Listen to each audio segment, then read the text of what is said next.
Hi, I'm Yvonne Mbanefo. Welcome to another one of my bite-sized Igbo language lessons. Today's lesson is called Nhọpụta Onye Isi, Presidential Elections.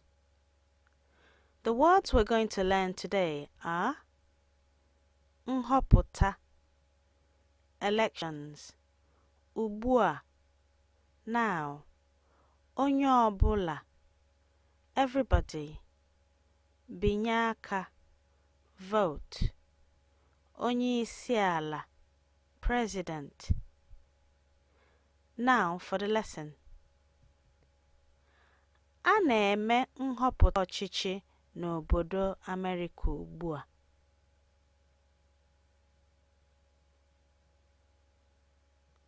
A na-eme nhọpụta ọchịchị n'obodo America ugbua.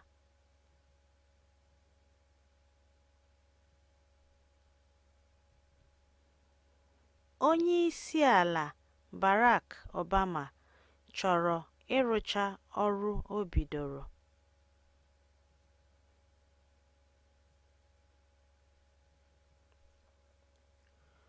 Onye isi ala Barack Obama chọrọ ịrụcha ọrụ o bidoro.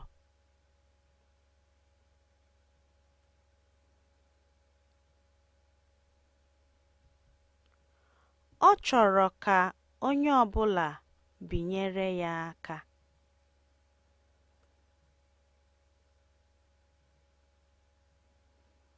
Ọ chọrọ ka onye ọbụla binyere ya aka. Now we're just going to do one question, just to test what we've learned.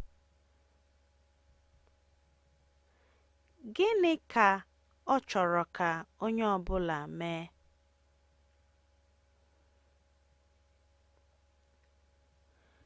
Gịnị ka ọ chọrọ ka onye ọbụla mee?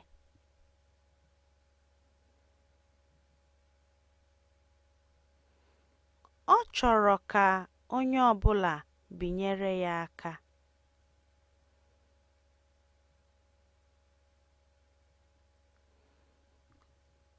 Ọ chọrọ ka onye ọbụla binyere ya aka. The words we've learned today are Nhọpụta, elections, Ugbua, now, Onye Ọbụla, everybody, Binye aka, vote, Onye Isi ala, president. We've come to the end of today's lesson. Don't forget to play this video as many times as possible, practicing the sentences out loud. By repeating the sentences, you will learn how to speak Igbo quickly. You can also practice in front of a mirror, and don't worry, nobody will laugh at you. I'm Yvonne Mbanefo, and this is another one of my bite-sized Igbo lessons. For more lessons, visit my website at www.learnigbonow.com.